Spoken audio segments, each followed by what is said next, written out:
Namo Bhagavate Vasudevaya.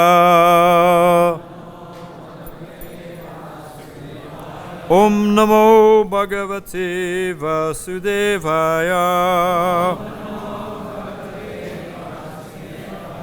Om Namo Bhagavate Vasudevaya.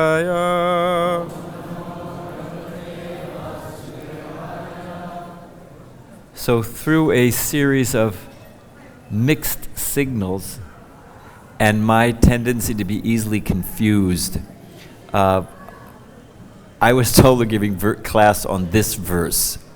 So we're not going to do a Bhagavatam verse. Others more expert than me have managed to combine both. But we're just going to do this verse. So there it is. And I guess I'll just say a line, you say a line. We'll try it that way. Kuverat majao bada murtyaiva yadvat.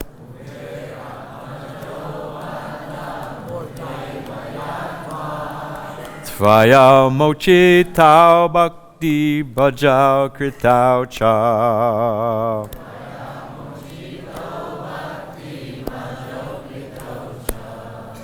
Tata prema bhaktim swakame priyacha.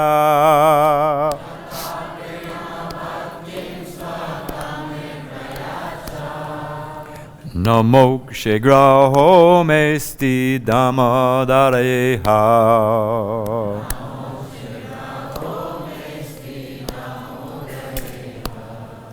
And the translation, O Lord Damodar, this is the 7th verse. O Lord Damodar, as a baby tied to a grinding mortar, you delivered Kuvera's 2 sons from the curse of Narada and made them into great devotees. In the same way, please give me pure loving devotion for you. I long for this alone and have no desire for any kind of liberation. Om Aganatam Randasya Gyana Gana Salakaya Chakshushan Militan Gena Tazare Shri Gurave Namaha. Now, we're going to try. I always am a little embarrassed when I see the senior lineup there. So please, better I was sitting and you were speaking, but such is the hand of fate. Please, I hope I can say something of value or interest to you.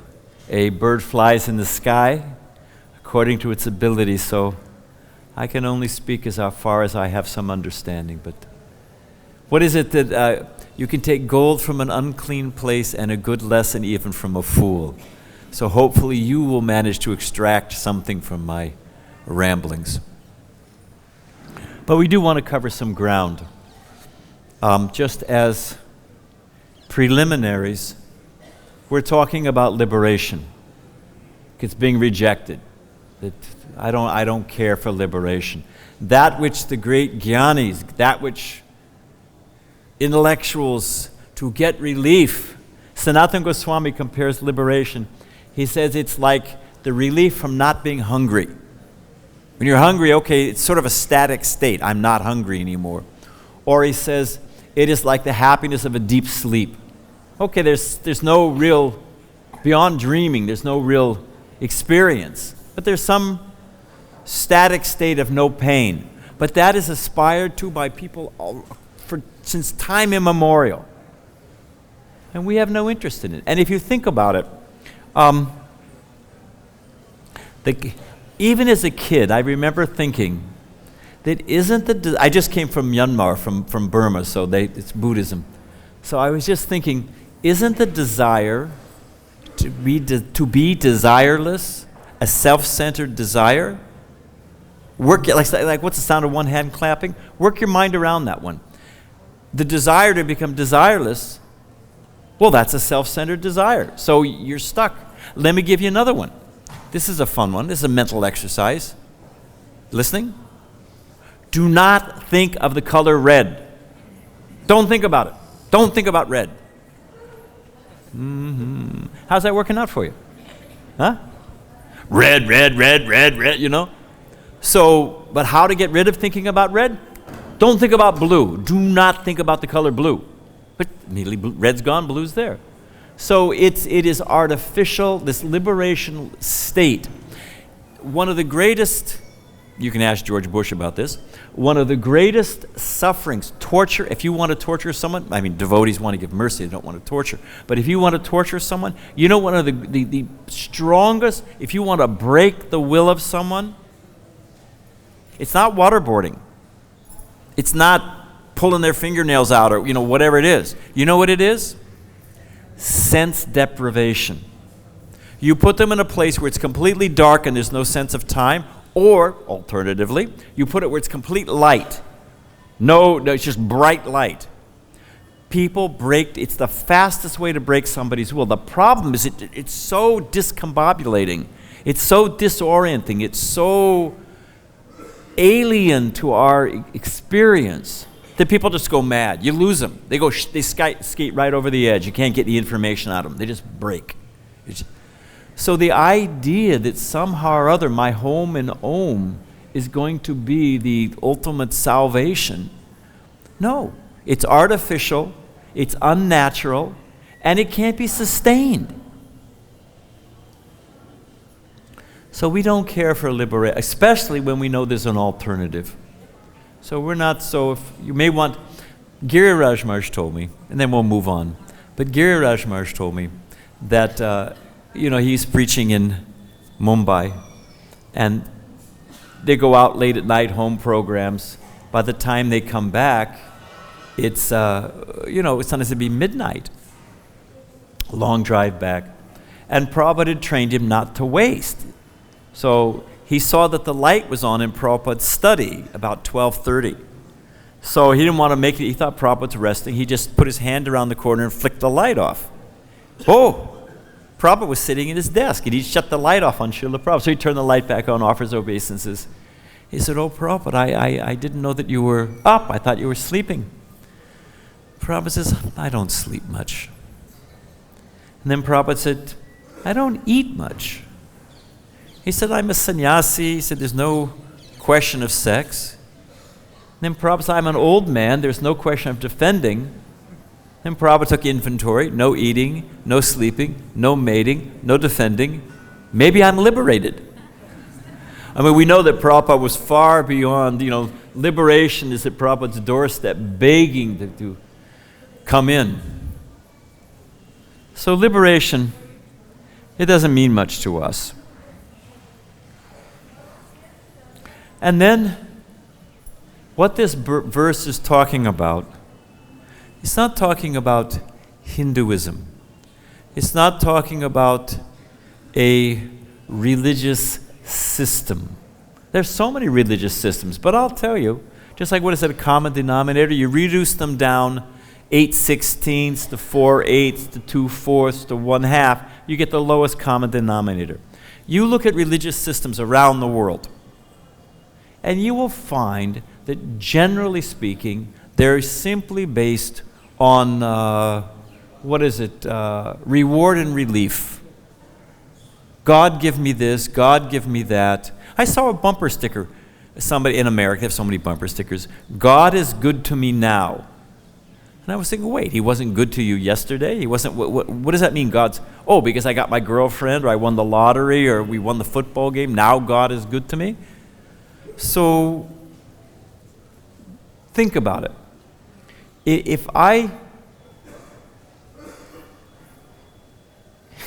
There was an uncle in my family, Uncle Chuck. And the only time Uncle Chuck showed up is when he wanted money from my father. You could count on it. He would say, "Oh, I'm coming over. I want to see how everybody's doing." My father would just say, "How much do you want?" Just make it easy, You want a check or cash? Bank transfer, just get it over with, So, although he was my father's older brother, their relationship wasn't very sweet. And if you think about it, that every time, Prabhupada said, I was listening to a tape about Mahatma Gandhi. He said the poor fellow couldn't sleep, that everywhere he went, they were, Mahatma Gandhi ki jai, Mahatma Gandhi ki jai. Everywhere the poor man couldn't sleep. So every time you meet someone, the only reason they want to see you is because they want something. What can you give me? How do you feel about that? Do you call that person a friend? As soon as I give them what they want, they're gone. They forget all about me until they need something again. Is that a friendship? It's an acquaintance, but it's not a friendship. And so the only time, God give me this, Prabhupada calls it, it's one of those classic lines. It was a turning point. Prabhupada talks, for me, in my life, Prabhupada said, what is it? One of the Mahavakyams of, and I don't mean to pick on the Christians. We can pick on the Hindus. Om Jaya Jagadish Hari. Give me a new car and a house by the sea. Okay, so they have it also. And the Christians say, God give us this day our daily bread. Prabhupada said, this is not love of God. It is love of bread. Nails it. There it is in his sutra. It's not really love of God. And then Prabhupada, he gives them an inch. He said, all right, it's official love of God, but not much more. That's what he says in Teaching of the Lord Chaitanya. It's official love of God, but not much more. So here we're talking, Prabhupada was saying, they're thinking that daily bread, if God doesn't give me daily bread, I'm going to die. Okay. Well, what is Mother Yasoda thinking? Mother Yasoda is thinking, if I don't feed Krishna, she's not thinking God, but we know God. If I don't feed him, he'll die. It's polar opposites. You see the difference? She's not thinking about herself, what she wants, what she needs. I want, give me this. God is an ATM machine, or Amazon, the ultimate cosmic Amazon. She's not thinking that. She's simply thinking, my dear Krishna, he's dependent on me. If I don't take care of him, let me feed him nicely. That's bhakti. It is a polar opposite of religious systems. And in the first 2 lines, it's just rejected. It's bounced right off in this verse. So, I did want to, let's just relish for a moment. It's such an amazing thing. And why do we believe it? We're going to get into it in a minute. But just think about it. You know, the Bhagavatam loves to juxtapose, to counterpoint and point, to balance things off each other. Nitya Nityanam Chaitanas Chaitananam Eko Bhavanam Yovadati Kaman. The Krishna's maintaining everything, right? Maintaining all, he's the chief individual, maintaining all the others. And yet here he is, he's hungry. He's feeding everyone. Prabhupada said the elephant eats, bales of tons of hay. Prabhupada gets into it. The ant, a little bit of sugar. So Krishna's feeding everyone. And yet that person, that entity that is maintaining all others, he's hungry? How is it possible? He's the husband of the goddess of fortune. She's living on his chest, taking shelter of his chest, never leaves his lotus feet. And yet he's a butter thief. Yet he's a thief. Husband of the goddess of fortune, and yet he's a thief. I mean, how does the mind process? It's so sweet. I was thinking here he is in this verse. He's giving liberation to the 2 sons of Kuvera. Complete liberation. And he can't even untie himself from a mortar. It's fantastic. And people just think, he's the universal form. Prabhupada said one time about the universe. And it's so, Arjuna sees the universal form. He's just stunned. He's petrified. He's speechless. He's terrified. Overwhelmed by the opulence and awe and just, you can't even put it in words. Oppenheimer, when they exploded the atomic bomb for the first time, quoted the verse about if I saw millions of suns rising together. Gives you some idea of the atomic bomb, or of the universal form. And yet, he's just a small baby. That abdomen, even if you're a Vedantist, from which the lotus comes and all the planetary systems come, that same abdomen is now bound with a rope. How is it possible? It is a profound contradiction of terms. But let me ask you this. When I was a kid, that we're doing the TOVP Temple of the Vedic Planetarium. And that's a whole issue in and of itself, the reason for that, Prabhupada's genius of that. But when I was a kid, I think it was 4th grade science, Anybody here make a model, a mobile, take styrofoam balls and paint them different colors and make a model of the universe? I did it when I was a kid. Does this mean, welcome to class. I hope he doesn't offer his respects in their unique form there. You might want to move a little bit. A fourth grader can understand the structure of the universe? No. So many amazing, inconceivable things. The fact that I'm sitting here speaking to you and that you can hear a pile of carbon, that's a pretty amazing thing. With the soul inside, of course. So we see, one man said, "Can you show me God?" Prabhupada said, "That's not the question. Can you show me the mystic power of God?" Prabhupada said, "That's not the question. The question is, why can't you see the mystic power of God? It's everywhere. It's all around us. You make a machine, give it straw, and make me milk. Go ahead, try it. Krishna makes a cow, and you make the miracle food for old men and babies. So, shouldn't just to believe that there's God, that's a major hurdle. But if there's God, the source of so many inconceivable, shouldn't his activities be amazing? Shouldn't they be astounding? Shouldn't they just freeze the brain? Well, he's a baby, and he's the universal form, and he's the husband of the goddess of fortune, and he's begging and stealing. That's God. God should completely challenge and rattle all of our conceptions. It should, as they say in the old days, blow the mind. That's God. He shouldn't be an old man. Well, I'm old. My grandfather was older. My great-grandfather was. All right, so God should be the oldest. He should be with a walker and no teeth and gray hair and not in a very good mood, throwing thunderbolts, smiting, and what is the past? Smite, smitten. Do you smote? Smote. So he's smitten in the past. He's smiting, and he'll smote you in the future. He's throwing thunderbolts. He's not a very happy guy. I would not want to meet God alone. The Christian concept, unless I had something to supplicate, something to appease him, So, God should not be something that, the personality of Godhead should not be something that we can work out in our own little pea brains. Should be absolute, well, that's just too much. Yes, and it should be. So, but at the same time,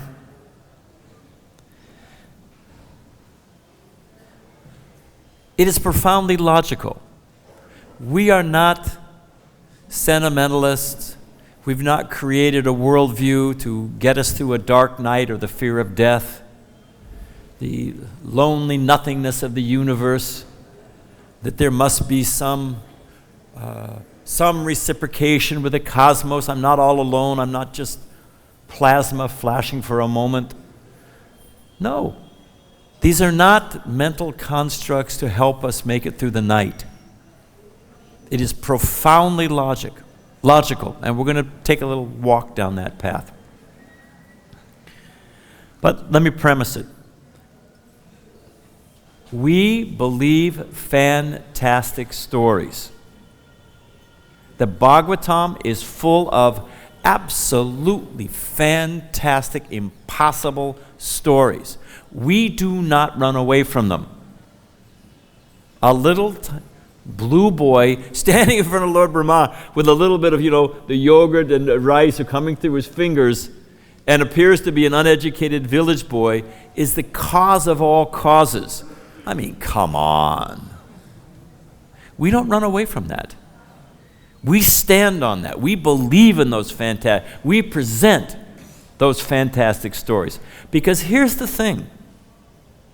The materialists, who will call themselves realists, I'm a realist, you've got some sentimental something going on there. They believe fantastic stories too. It is not that, you have these fantastic, illogical, just, give me a break. How many things are wrong in this picture? And we're realists. We've got a structure, we've got physics. It all works out. We can put all the pieces together. No, dark matter. We don't have time to get into it. You know, dark matter is 90% of the matter in the universe. They don't know where it is. That's why it's dark matter. Can't find it. Go to a grocery store. Go over here to that, whatever it is, 7-Eleven or whatever, little store. Give them 100 rupees for a $10 item, and they don't give you their change back. They owe you 90 rupees. And the guy says, no, they're dark rupees. They're there, you just can't see them. Anybody in this room accept that logic? I mean, it's simplistic, but the principle is true. Anybody here accept that? It's a fudge factor because they can't figure out how the universe holds together with its gravitational pushes and pulls. Nothing works out. They've just invented something called dark matter. And it's 90% of the universe, the material in the universe. They don't know where it is. Whoops. I mean, we could go on. I mean, there's just... They believe that everything came from nothing. That guy at MIT, the creation, existence is the original free lunch. Everything came from nothing. They've got the math down, it's to, whatever it is, some nanosecond before it all exploded out of a singularity. A point, infinitesimally small, infinitesimally dense, and everything came out of it. Has Sariputta said, well, there's a point. Oh, there's another point. There's a point. Why that point? No argument. You know what when they actually get pinned, what they actually say? I forget, it's not Stephen Gould, I forget who the guy was. He says, give us one free miracle and we'll explain the rest. What caused that singularity to, infinitesimally small, infinitesimally hot and dense, poof, everything came out of it. What caused that? Even and they've got all the math, they think. And his answer, give me one free miracle. So, you want a singularity, Mother Yasoda looks in Krishna's mouth and sees all the universes coming from baby Krishna's mouth. That's the singularity, one point from which everything emanates. That makes sense, and we'll get into that in a minute. But my point is, look at a pan balance. You know a pan balance? Oh, you Hare Krishnas, you believe so many amazing stories, all fantastic mumbo jumbo. I'm a realist. Well, hang on a minute. You've got your pile of fantastic stories too. Your stories are we will try in the next few minutes to poke a few holes that perhaps believing in fantastic stories is not the issue. Which set of fantastic stories is the issue? You follow me? It's not believing in, we believe in fantastic, you do. No, fantastic stories are there. They believe the materialists, they believe fantastic stories. We believe fantastic stories. Okay, we're on a par. Now the question is, which set of fantastic stories do we choose to believe? That's the question, not fantastic stories. So let's work with it for a minute. I mean, the whole principle of physics, the whole principle is that ultimately you go back, it's like 1880, like what is it? Shankar philosophy. There's a cause. Well, this was caused by this. Well, this was caused by this. This was caused by this. They're doing the same thing. Cause, cause, cause. Now, so there has to be a cause. Here's the first question. Either everything's going on by chance with no rhyme or reason, or there is a design behind it. Either it's random physics, I'm just, it's all just matter. Krishna says in Gita, it's all chemicals, none of it matters. And, it's taken form for some time. It's a river of names only. I think somebody said that yesterday, Jayadvaita Maharaj. It's a river of names only. You're projecting, but it's just matter. But it has a cause. They don't know what the cause is. They try to say the cause is a singular. They try to say the cause is spontaneous. They try to say matter has always existed. But there's a cause. That they agree to. If they didn't believe a cause, they wouldn't be spending all their time with their experiments. That this was caused by this was caused by that. They wouldn't be having their billions of dollars on an atom smasher. If they weren't trying to find out what is the ultimate cause. So the question becomes, is the cause Is it by chance or is it by design? We're here. I think, therefore I am. Jiva Goswami begins Tatsandarbha. Okay, I'm conscious. That much we all agree on. I'm not so sure about you, but at least I know I'm conscious. You may be part of my imagination, but at least I have an imagination. I have an internal world. There's a seer, the seen, and the act of seeing. Anyway, I'll keep going. So, what is we're sitting in this temple. If you showed up and there was no table, there was no microphone, there was no speaker, you're all kind of milling around, hey, where's Bhagavatam class? What is a question that would come to your lips? Who's in charge? Hey, what happened? Where's Dharma? Where's the temple? What's happening? Wherever we see, this is human phenomena. You want to get real? It's human, wherever we see order, wherever we see pattern, wherever we see symmetry, wherever we see repetition in order, there's intelligence behind it. That is our experience. Our experience is wherever you see order, pattern, design, there's intelligence behind it. So there's a cause. We know we exist. We see pattern, symmetry, order, and it's not just, well, we were hunter-gatherers and we're trying to impose order on a chaotic universe because it's information, there's a whole, no. We could spend time, we're trying to get to another point, so I'm going quickly. But the point is, there's a cause. The cause is intelligence. Now, whether it's form or formless, whether it's impersonal, distant, uncaring, that's another issue. But there's intelligence. Now think about it. If you have a set of numbers and you take a subset of that numbers, this is basic math. Axiomatic truth. Everybody accepts it, I think. Almost everybody. Everybody with a brain. If I have a set of numbers and I take a subset of that number, can I have anything in that subset of numbers that was not in the original number? Help me out. Anyone want to argue for there being some? Prabhupada nails it. Prabhupada says it in a much simpler way to understand. If I have an ocean, I take a drop of water from the ocean, can I have any quality in the drop that's not found in the ocean? No. Everybody, of course not. We have form.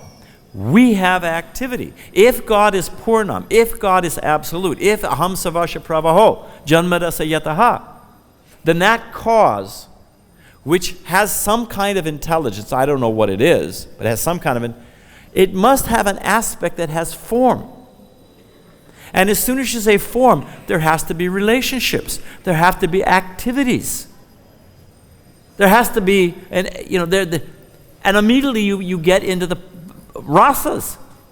There has to be whether, God is, you get the Christian tracts that God is, looks like Lincoln Memorial and we're all tiny little, whatever it is. Okay, but there's a relationship. Now, if you go down that path, that God has to be full, has to be the fullest manifestation, the most complete. Nothing can exist in any other of these subsidiary manifestations that's not found in some form in the original. You got to start working your way up the rasas. Because fuller than neutrality is servitorship. It's fuller, it's richer, it's more comprehensive. It's more complex. It's a more fuller manifestation of the state of the thing. So you got to go from das, you got to bing, bing, bing, bing. You go all the way up. You have to go to Madhurya Ras. That Krishna, the supreme cause of all causes, has, and you have to go to Parakiya Rasa. As Bhakti Charumash said, that without, love, without some challenge and some, danger and risk, it makes it richer and sweeter.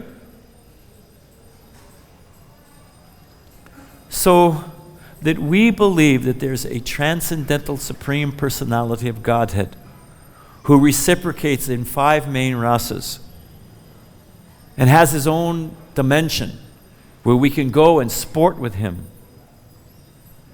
is not sentiment, it is not fanaticism, it is not, immature. It is the most profoundly logical presentation of truth you can find on the planet, on any planet. It's true. So, now that I got that off my chest, what's the time? Prabhupada says that the theme of this song, this Damodar Ashtakam, Prabhupada says the theme is that you cannot conquer Krishna. We cannot. Prabhupada liked it. Kirtananda Maharaj told me this, that Prabhupada liked the saying, you cannot take the kingdom of God by storm. You can't conquer Krishna. So, you can't bind him. You can't capture him. You can't control him. So how to do it? What do we do? You can't appease him. People are always going on top of mountains or tying to trees or tying prayers onto kites. So try to somehow or other communicate with God and make sure he hears what they have to say. You throw your prayers in a fire and it goes up in smoke. Well, like God has a hearing problem, so there's a proximity issue. You know, if you get higher, maybe he'll hear you better. So,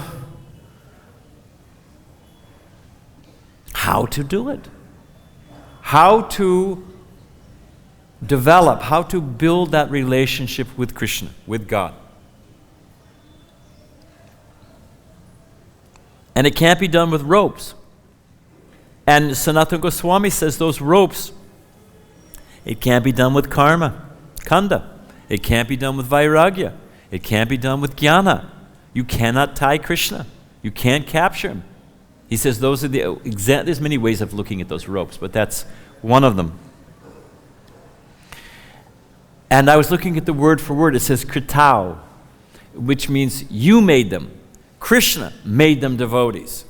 It's his, what is the Sanskrit? Svakama bhakti. It's Krishna's bhakti. It's his possession. He has the right. We can't grab it from Krishna. He has to give it. As it says here, he liberated them and made them devotees, gave them his pure Krishna prema. Krishna can do. So the question becomes, once we've assuaged, I'm not in an empty universe, there is an absolute, and there is a personal relationship. What is that relationship? How to build it? How to capture Krishna?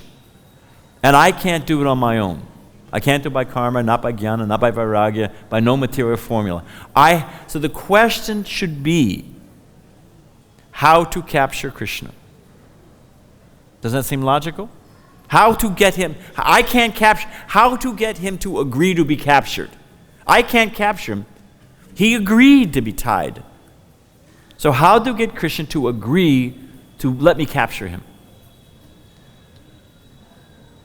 Okay, end of class. No, I'm not going to leave you there. Sanatana Goswami explains, if I want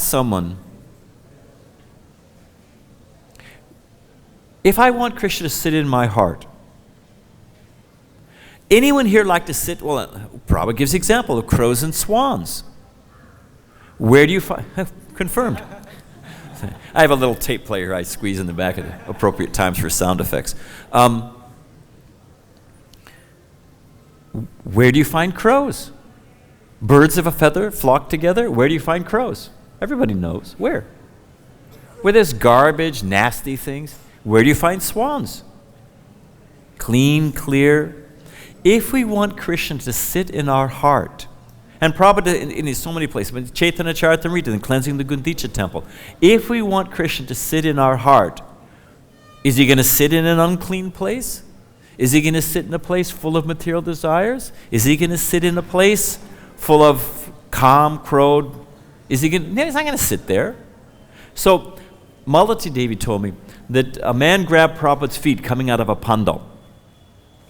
Oh, Swamiji, save me. And as a sannyasi, he was, give me blessings, like some kind of saffron ATM, you know. Give me blessings. What are those blessings? Oh, well, my knee, or I'll get my kid through college, or, whatever. Reverse in the stock market. So this man grabbed Prabhupada's feet. Give me your blessings. Swami, save me. That was the point. Swami, save me. Prabhupada said, yes. I can save you. But you must do the work. I'm talking to myself. I'm not, they say when you do like this, your 3 fingers are coming back toward you. So I'm speaking to myself, don't worry. We have to do the work. The method is there. Prabhupada said, they asked Prabhupada, Prabhupada was, a chemist, he had his pharmacy shop, and one of his friends said that, and rightly so, said, you're a great devotee, you're fixed in bhakti, can you give me the formula? Can you make me a devotee? Prabhupada said, I know the formula, but mixing is a little difficult. So we have to do the work. And a cornerstone in this song, this Damodarastakam, repeatedly it talks about bowing down. That the living entity, that the jiva, the first, Krishna describes in Bhagavad-Gita, the first step of wisdom, of knowledge, is humility. That we have to become humble. We have to bow. Tranadapi sunichena. If we want, you cannot, how are we going to attract Krishna? By cleansing the heart, and the first step is humility. One of the first things I heard Prabhupada say, I arrived late. Anyway, it's my duty to say some Prabhupada Leela. Well, that's about me, so I'll stay on point. I came late. I heard Prabhupada say, it was in the old Los Angeles temple, La Cienega. Prabhupada said, it's all right that you don't bow down. It's all right that you don't bow down. He said, you can bow down out of knowledge. You can bow down out of love. Or you can have your head pushed down at the time of death. Everyone must bow down. And it hit me like a ton of bricks. It's the truth. So, that recognition of a dependence on Krishna.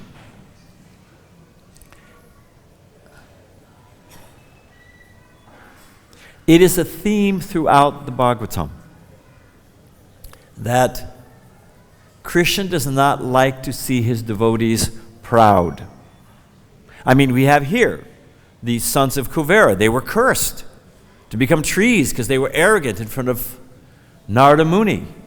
We have in Krishna's Vrindavan Leela, we have Lord Brahma because he became puffed up. We have Indra because he came puffed up. It's a theme throughout the Bhagavatam that Krishna tamps down when the devotee becomes a little proud. We have Bali Maharaj.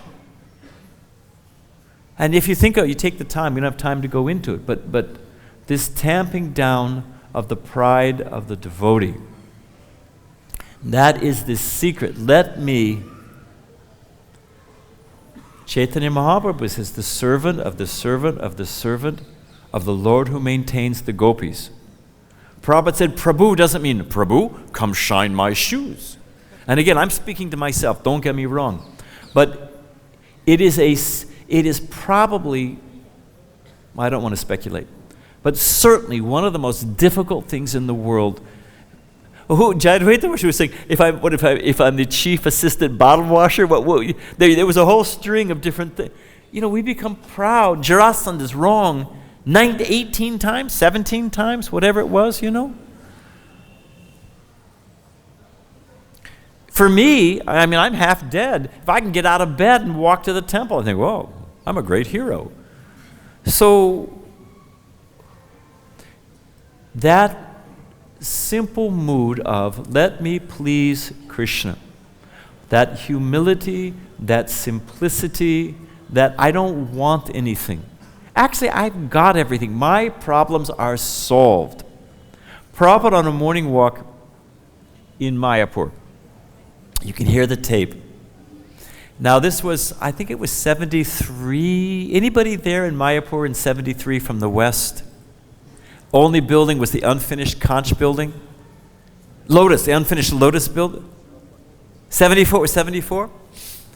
And it was tough. That's where Prabhupada's giving the Mayapur lecture, and he starts to cry. He says, you've come all the way from the west. I can't even give you milk fresh cow's milk, and Prabhupada starts to cry. I mean, Prabhupada gave us everything, and yet he was feeling like that you've come here, I can't provide for you. I mean, we were sick. Everybody's covered with mosquito bites, Mahatma Gandhi's weight loss program. I mean, everybody, the Bombay Blues, everybody was just whacked. Sleeping in a construction. You remember what it was like? It was like too much, And so you hear that Prabhupada's on this walk. And Prabhupada says, and with some sannyasis, maybe 10, 12 devotees, Prabhupada says, devotees don't suffer. And there's this long pause where people are trying to square that one with their immediate experience.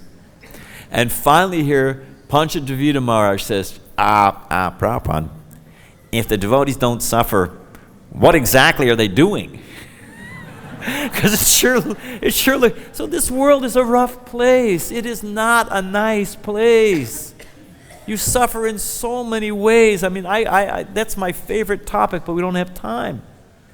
It's just not, it's nothing to write home about, as my father used to say. It's just not a nice place. All the odds are stacked against us. All the odds. From every part of our body to our mind. My mind is causing me disturbance. And my solution is I'm going to get married and have another mind. Oh, well, that didn't work. Well, I'll have some kids. Oh, let me have some more minds. Householders are the backbone of our movement. I was a householder. I hate such. Nah, don't waste everybody's time with that. But the point is, let's be honest. How are we going to find peace in this world? It is not a nice place. So,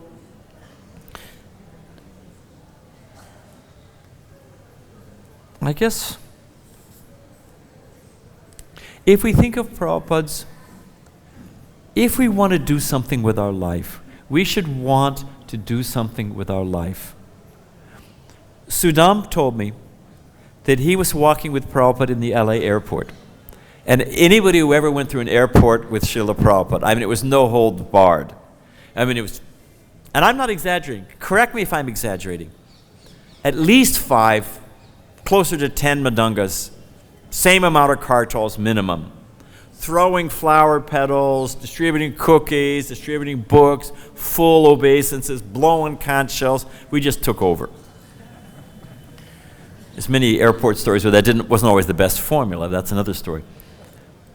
It got so crowded one time at the Detroit airport that businessmen couldn't catch their planes with all the devotees offering full danda, Nama Om, saying the whole, They started to push, the devotees started to push back. Oh, you materialist. Oh, you stupid, And we were all young men. Somebody was going to haul off and whack somebody and the whole thing was going to explode. Rupanuga Prabhu, I think it was sannyasi at the time, stood up on one of the chairs in the airport and said, all ISKCON devotees, please clear the terminal. Not one devotee moved. The only devotee who moved? Prabhupada. Picked up his beads. One of my leaders is giving an instruction. I'm an ISKCON devotee. There was no artifice. There was no pride. Of course, I'm nobody else. Oh, who's he? I'm here next to you. So when Prabhupada arrived in Boston Harbor, he writes that it brings tears to your eyes. Insignificant beggar. What will I do here? How will they take the Krishna consciousness? Prabhupada said Boston, his experience was it smelled like lobster soup. Then later on Prabhupada said New York smelled like dog stool, So, such a refined, saintly person. How many things are wrong in this picture? He's an old man. He's coming from a foreign country. He's telling them shave their head in the age of long hair. Dogs run free, so why can't we? That was the motto of the hippies. And he's saying 4 regulative principles. Come on, War of Vietnam, and he's talking about Bhagavad-Gita. Prabhupada said the whole purpose of Gita was to turn Arjuna from a no man to a yes man. Prabhupada's use of the term. So how many things are wrong in this picture? Prabhupada, before he came, The pujari at Advaita Bhavan in Mayapur told me that Prabhupada would sweep and cry. He'd be sweeping and crying. And the pujari asked, "Why are you crying?"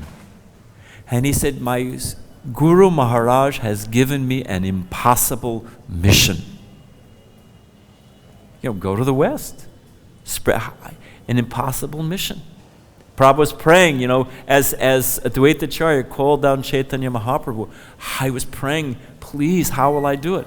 Same thing. Prabhupada was sweeping at the Bhaktisiddhanta Saraswati Thakur's Samadhi in Mayapur, sweeping and crying. In front of Rupa Goswami's Samadhi, that Gopal Chand, I think he's passed away, the Goswami, told me as a young boy he heard someone crying at night. He looked up, climbed over the wall, looked, there's Prabhupada in the middle of the night, sweeping and crying in front of Rupa Goswami's Samadhi. That's Chanarapi Sunichena. That's humility. And with that power, we can change the world. And Prabhupada said this movement was not meant for small things. Prabhupada said the only thing that can defeat us, we can't be defeated outside, from the outside. We cannot be stopped. Prabhupada said we can only defeat it inside. And again, I'm speaking to myself. If we can develop, as we develop, to the degree that different things, and I'll end in a minute, different things have power of conductivity. Like this wood, practically nothing. No electrical current will go through this. A little bit better is metal. Well, I think a little bit better is water. A little bit better would be metal. Okay, which type of metal? Copper is better. But better than copper, they got fiber optics. There's less. So what determines the degree of current?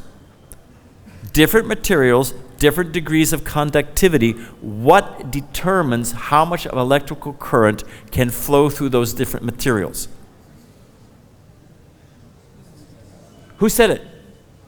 Less resistance. Less resistance, the more can flow.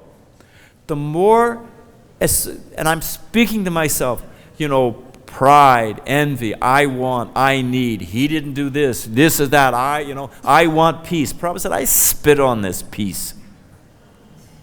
Oh, let me be peaceful. We will find Krishna. I'm in Kartik here for a month. I'm a GBC member. 11 months out of the year, my head is squeezed in a vice by people's problems. Fine, it's my service. Everything that nobody else can solve comes to the GBC. Oh, you deal with it. Okay, fine. I'm not complaining. Don't get me wrong. That's my tapasya. But for 1 month out of the year, I read, I chant. So I'm not deprecating the potency of the holy Dham. Don't get me wrong. And the need for study and for introspective and being contemplative or contemplative. Don't get me wrong. But Prabhupada said it, we will not find Krishna in the bushes of Vrindavan. We will find Krishna in our service, in the ecstasy of service. And we are not bliss hounds. I was in LA. Prabhupada came in, he saw the deities. Little deities, we didn't have the big deities in those days. We looked up, it's a long story, but we looked up, Prabhupada was stunned. He could not speak, and his cheeks were wet from tears. And did Prabhupada get a snapshot of that, put it on Facebook, advertise how he was experiencing ecstasy, come to me, touch my lotus feet because I'm experiencing ecstasy? No way. What did Prabhupada do? We saw him. He took a deep breath and he just suppressed it. He pushed it all down. Why? It was getting in the way of his duty to his spiritual master. He was teaching his Ishopanishad. He had a duty. He had his students there, and his duty was to train his students, and this ecstasy was in the way. Daruka is experiencing ecstasy. It's in the way of his fanning. He curses it. Sukadev Goswami doesn't mention the names of the gopis in the Bhagavatam because he begins to cry and he can't do his job. He goes into ecstasy. He didn't push it aside. Do a word search on automatic or automatically. It's fun. Do a word automatically. You will become Krishna. Do A, B, C, D, it will happen automatically. You'll become Krishna conscious automatically. Do this, this, that, you'll become automatically. It doesn't mean by osmosis. It doesn't mean like a bonehead and it'll just, or an electrical current. But it means if you follow the process, if you follow sincerely, honestly, everything else, jnana, vairagya, all ecstasy, everything will come as a subsidiary byproduct. It will, prema bhakti will come as a subsidiary byproduct of Trinadapi Sunichena. Let me serve the mission of Chaitanya Mahaprabhu, and let me serve the Vaishnavas. So that is at least one scope of the aspect of this verse. If we think, we'll end here, but we should think this is a message of hope. This song is a message of hope. This movement is a message of hope. This process of bhakti given to us by Srila Prabhupada. Prabhupada said, I've given you the decorations, just go and hang them. Oh, Prabhupada said, I've given you the structure, just decorate it. And then Prabhupada said, I was sitting in the room. Prabhupada said, actually, I've given you the decorations, just go and hang them. Confirmed. So,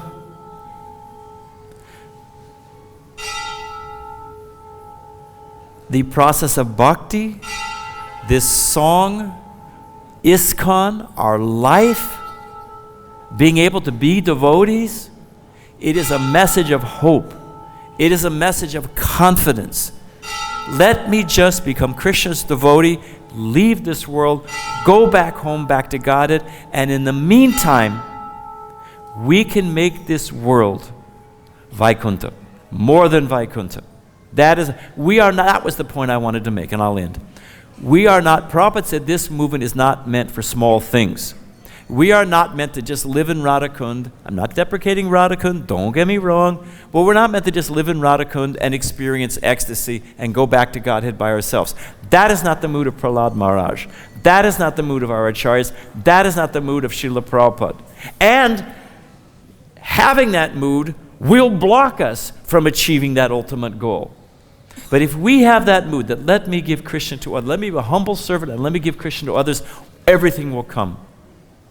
That's the message of this song. Thank you very much. Hare Krishna.